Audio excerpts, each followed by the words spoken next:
The Prisoner. Chapter 1. The Door. 1. 3. This is the number of your fate. 3. Yes, 3 is mystic. 3 stands at the heart of the mantra. Which 3? The first is dark-haired. He stands on the brink of robbery and murder. A demon has infested him. The name of the demon is Heroin. Which demon is that?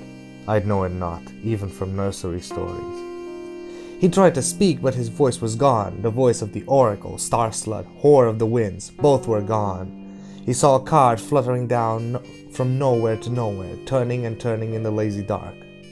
On it, a baboon grinned from over the shoulder of a young man with dark hair. Its disturbingly human fingers were buried so deeply in the young man's neck that their tips had disappeared in flesh. Looking more closely, the gunslinger saw the baboon held a whip in one of those clutching, strangling hands. The face of the ridden man seemed to writhe in wordless terror. The prisoner, the man in black, who once had been the man the gunslinger trusted, a man named Walter, whispered chummily, "Trifle upsetting, isn't he? A trifle upsetting, a trifle upsetting, a trifle..." 2. The gunslinger snapped awake, waving at something with his mutilated hand, sure that in a moment one of the monstrous shell things from the western sea would drop on him, desperately inquiring in its foreign tongue as it pulled his face off his skull. Instead, a seabird, attracted by the glitter of the morning sun on the buttons of his shirt, wheeled away with a frightened squawk. Roland sat up. His hands throbbed wretchedly, endlessly. His right foot did the same. Both fingers and toe continued to insist that they were there. The bottom half of his shirt was gone. What was left resembled a ragged vest. He had used one piece to bind his hand, the other to bind his foot. "Go away," he told the absent parts of his body. "You are ghosts now. Go away." It helped a little. Not much, but a little. They were ghosts, all right, but lively ghosts. The gunslinger ate jerky. His mouth wanted it little, his stomach less, but he insisted. When it was inside him, he felt a little stronger. There was not much left, though. He was nearly up against it. Yet things needed to be done. He rose unsteadily to his feet and looked about. Birds swooped and dived, but the world seemed to belong only to him and them. The monstrosities were gone. Perhaps they were nocturnal, perhaps tidal. At the moment it seemed to make no difference. The sea was enormous, meeting the horizon at a misty blue point that was impossible to determine. For a long moment the gunslinger forgot his agony in its contemplation. He had never seen such a body of water. Had heard of it in children's stories, of course. Had even been assured by his teachers, some at least, that it existed. But to actually see it, this immensity, this amazement of water after years of arid land, was difficult to accept, difficult to even see. He looked at it for a long time, enwrapped, making himself see it, temporarily forgetting his pain in wonder. But it was morning, and there were still things to be done. He felt for the jawbone in his pocket, careful to lead with the palm of his right hand, not wanting the stubs of his fingers to encounter it if it was still there, changing that hand's castless sobbing to screams. It was. All right. Next. He clumsily unbuckled his gun belts and laid them on a sunny rock. He removed the guns, swung the chambers out, and removed the useless shells. He threw them away. A bird settled on the bright gleam tossed back by one of them. It picked it in its beak, then dropped it and flew away. The guns themselves must be tended to. Should have been tended to before this, but since no gun in this world, or any other, was more than a club without ammunition, he laid the gun belts themselves over his lap before doing anything, and carefully ran his left hand over the leather. Each of them was damp from buckle and clasp to the point where the belts would cross his hips. From that point they seemed dry. He carefully removed each shell from the dry portions of the belts. His right hand kept trying to do this job, instead on forgetting its reduction in spite of the pain, and he found himself returning it to his knee again and again, like a dog too stupid or fractious to heel. In his distracted pain, he came close to swatting it once or twice. I see serious problems ahead, he thought again. He put these shells, hopefully still good, in a pile that was dishearteningly small, 20. Of those, a few almost certainly misfired. He could depend on none of them. He removed the rest and put them in another pile, 37. Well, you weren't heavily loaded anyway, he thought, but he recognized the difference between 57 live rounds and what might be 20, or 10, or 5, or 1, or none. He put the dubious shells in a second pile. He still had his purse. That was one thing. He put it in his lap, and then slowly disassembled his guns and performed the ritual of cleaning. By the time he was finished, 2 hours had passed, and his pain was so intense his head reeled with it. Conscious thought had become difficult. He wanted to sleep. He had never wanted that more in his life, but in the service of duty, there was never an acceptable reason for denial. "Court," he said in a voice that he couldn't recognize, and laughed dryly. Slowly, he reassembled his revolvers and loaded them with the shells he presumed to be dry. When the job was done, he held the one made for his left hand, cocked it, and then slowly lowered the hammer again. He wanted to know, yes, wanted to know if there would be a satisfying report when he squeezed the trigger, or only another of those useless clicks. But a click would mean nothing, and a report would only reduce 20 to 19, or 9, or 3, or none. He tore away another piece of his shirt, put the other shells, the ones which had been wetted, in it, and tied it. Using his left hand and his teeth, he put them in his purse. "Sleep," his body demanded. "Sleep. You must sleep. Now, before the dark. There's nothing left. You're used up." He tottered to his feet and looked up and down the deserted strand. It was the color of an undergarment which has gone a long time without washing, littered with seashells which had no color. Here and there large rocks protruded from the gross-grained sand, and these were covered with guano, the older layers the yellow of ancient teeth, the fresher, splotchless white. The high tide line was marked with a drying kelp. He could see pieces of his right boot and his water skins lying near that line. He thought it almost a miracle that the skins hadn't been washed out to sea by the high surging waves. Walking slowly, limping exquisitely, the gunslinger made his way to where they were. He picked up one of them and shook it by his ear. The other was empty. This one still had a little water left in it. Most would not have been able to tell the difference between the two, but the gunslinger knew each just as well as a mother knows which of her identical twins is which. He had been traveling with these waterskins for a long time. Water sloshed inside. That was good. A gift. Either the creature which had attacked him or any of the others could have torn this or the other open with one casual bite or slice of claw, but none had, and the tide had spared it. Of the creature itself there was no sign, although the two of them had finished far above the tide line. Perhaps other predators had taken it. Perhaps its own kind had given it a burial at sea, as the elephants, giant creatures of whom he had heard in his childhood stories, were reputed to bury their own dead. He lifted the water skin with his left elbow, drank deeply, and felt some strength come back to him. The right boot was of course ruined, but then he felt a spark of hope. The foot itself was intact, scarred, but intact, and it might be possible to cut the other down to match it, to make something which would at least last a while. Faintness stole over him. He fought it, but his knees unhinged, and he sat down, stupidly biting his tongue. "You won't fall unconscious," he told himself grimly. "Not here, not where another of those things can come back tonight and finish the job." So he got to his feet and tied the empty skin about his waist, but he had gone only 20 yards back toward the place where he had left his guns and purse when he fell down again, half fainting. He lay there a while, one cheek pressed against the sand, the edge of a seashell biting against the edge of his jaw, almost deep enough to draw blood. He managed to drink from the water skin, and then he crawled back to the place where he had awakened. There was a Joshua tree 20 yards up the slope. It was stunted, but it would offer at least some shade. To Roland, the 20 yards looked like 20 miles. Nonetheless, he laboriously pushed what remained of his possessions into that little puddle of shade. He lay there with his head in the grass, already fading towards what could be sleep or unconsciousness or death. He looked into the sky and tried to judge the time. Not noon, but the size of the puddle of shade in which he rested said noon was close.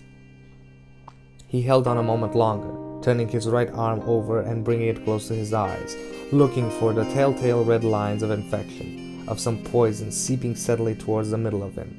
The palm of his hand was a dull red. Not a good sign. I jerk off left-handed, he thought. At least that's something. Then darkness took him, and he slept for the next 16 hours with the sound of the western sea pounding ceaselessly in his dreaming ears. 3.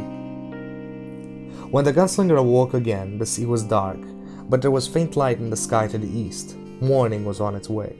He sat up, and the waves of dizziness almost overcame him. He bent his head and waited.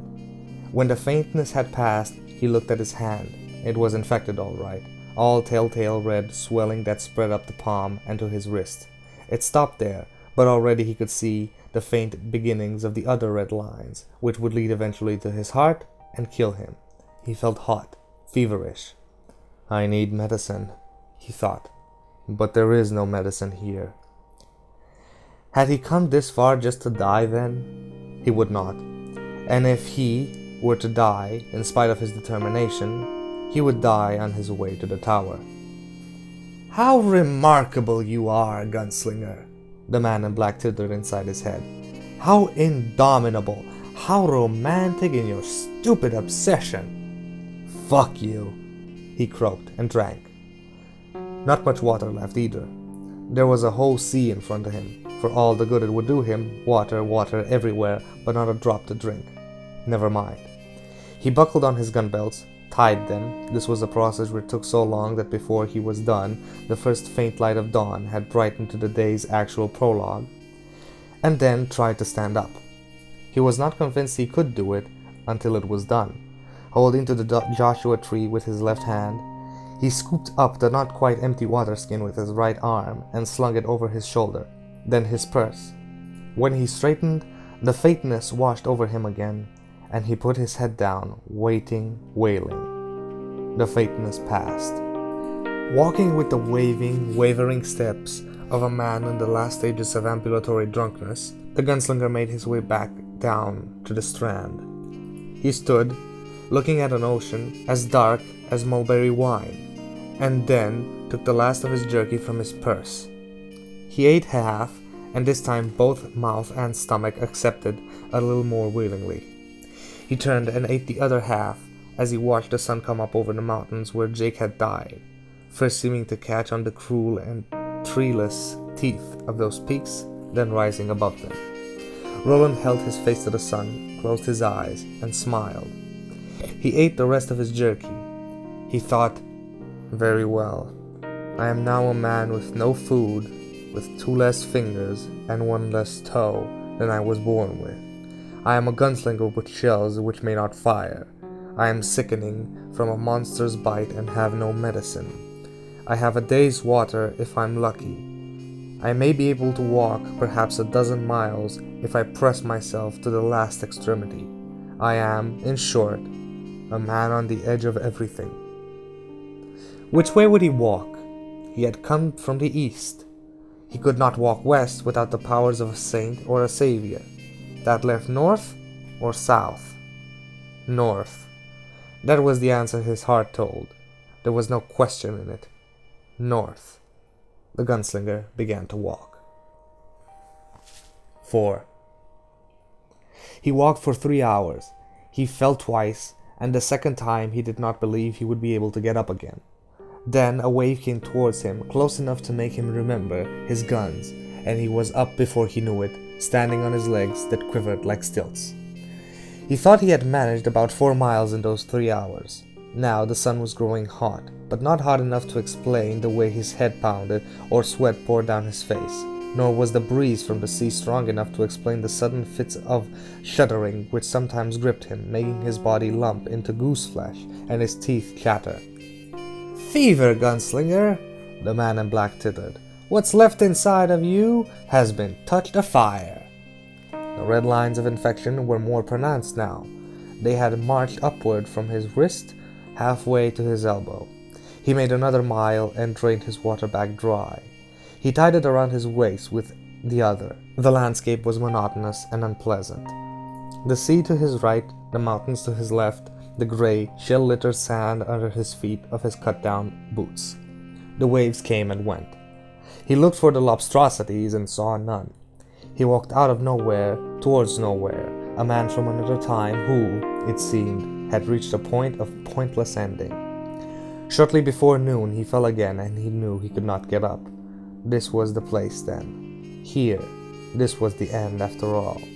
On his hands and knees he raised his head like a groggy fighter, and some distance ahead, perhaps a mile, perhaps 3, it was difficult to judge distances along the unchanging reach of the sand, with the fever working inside him, making his eyeballs pulse in and out, he saw something new, something which stood upright on the beach. What was it? 3. Didn't matter. 3 is the number of your fate.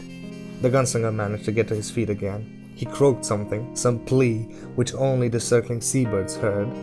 And how happy they would be to gobble my eyes from my head, he thought. How happy to have such a tasty bit.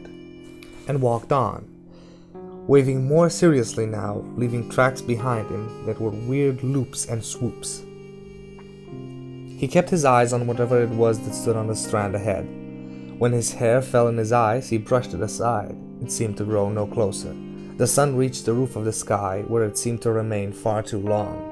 Roland imagined he was in the desert again, somewhere between the last outlander's hut, the musical fruit, the more you eat, the more you toot, and the way station where the boy, your Isaac, had awaited his coming. His knees buckled, straightened again. When his hair fell in his eyes once more, he did not bother to push it back, did not have the strength to push it back. He looked at an object which now cast a narrow shadow back towards the upland, and kept walking. He could make it out now, fever or no fever. It was a door. Less than a quarter mile from it, Roland's knees buckled again, and this time he could not stiffen their hinges. He felt his right hand dragged across the gritty sand and shells. The stump of his finger screamed as fresh scabs were scored away. The stumps began to bleed again. So he crawled with the steady rush, roar, and retreat of the western sea in his ears. He used his elbows and his knees, digging grooves in the sand above the twist of dirty green kelp which marked the high tide line. He supposed the wind was still blowing. It must be, for the chills continued to whip through his body. But the only wind he could hear was the harsh gale which gusted in and out of his own lungs. The door drew closer now. Closer. At last, around 3 o'clock of that long, delirious day, with his shadow beginning to grow long on his left, he reached it. He sat back on his haunches and regarded it wearily. It stood 6.5 feet high and appeared to be made of solid ironwood, although the nearest ironwood tree must grow 700 miles or more from here. The doorknob looked as if it were made of gold, and was figured with a design which the gunslinger finally recognized. It was the grinning face of the baboon. There was no keyhole in the knob, above it or below it. The door had hinges, but they were fastened to nothing. Or so it seems, the gunslinger thought. This is a mystery, a most marvelous mystery. But does it really matter? You are dying. Your own mystery, the only one that really matters to any man or woman in the end, approaches. All the same, it didn't seem to matter. This door where no door should be, it simply stood there on the gray sand 20 feet above the high tide line, seemingly as eternal as the sea itself, now casting the slanted shadow of its thickness towards the east as the sun westerned. Written upon it in black letters, 2/3 of the way up, written in high speech, were 2 words: the prisoner A demon has infested him. The name of the demon is heroin. The gunslinger could hear a low drowning noise. At first, he thought it must be the wind or a sound of his own feverish head, but he became more and more convinced that the sound was the sound of motors, and it was coming from behind the door. Open it, then. It's not locked. You know it's not locked. Instead, he tottered graciously to his feet and walked above the door and around it to the other side. There was no other side. Only the dark gray strands stretching back and back. Only the waves, the shells, the high tide line, the marks of his own approach. Boot prints and holes that had been made with his elbows. He looked again and his eyes widened a little. The door wasn't there, but its shadow was. He started to put out his right hand. Oh, it was so slow, learning its new place in what was left of his life. Dropped it and raised his left and said. He groped, feeling for hard resistance. I feel it. I'll knock on nothing, the gunslinger thought. That would be an interesting thing to do before dying.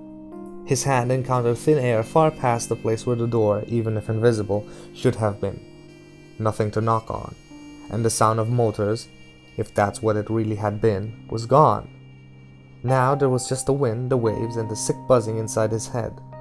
The gunslinger walked slowly back to the other side of what wasn't there, already thinking it had been a hallucination to start with. He stopped. At one moment, he had been looking west at an uninterrupted view of gray, rolling wave, and then this view was interrupted by a thickness of the door. He could see its key plate, which also looked like gold, with the latch protruding from it, like a stubby metal tongue.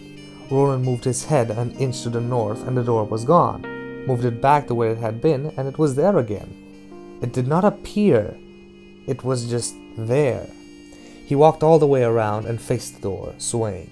He could walk around to the seaside, but he was convinced that the same thing would happen, only this time he would fall down. I wonder if I can go through it from the nothing side. Oh, there were all sorts of things to wonder about, but the truth was simple. Here stood this door, alone, on an endless stretch of beach, and it was for only one of two things, opening or leaving closed. The gunslinger realized with dim humor that maybe he wasn't dying quite as fast as he thought. If he had been, would he feel this scared? He reached out and grasped the doorknob with his left hand. Neither the deadly cold of the metal nor the thin, fiery heat of the runes engraved upon it surprised him. He turned the knob. The door opened toward him when he pulled.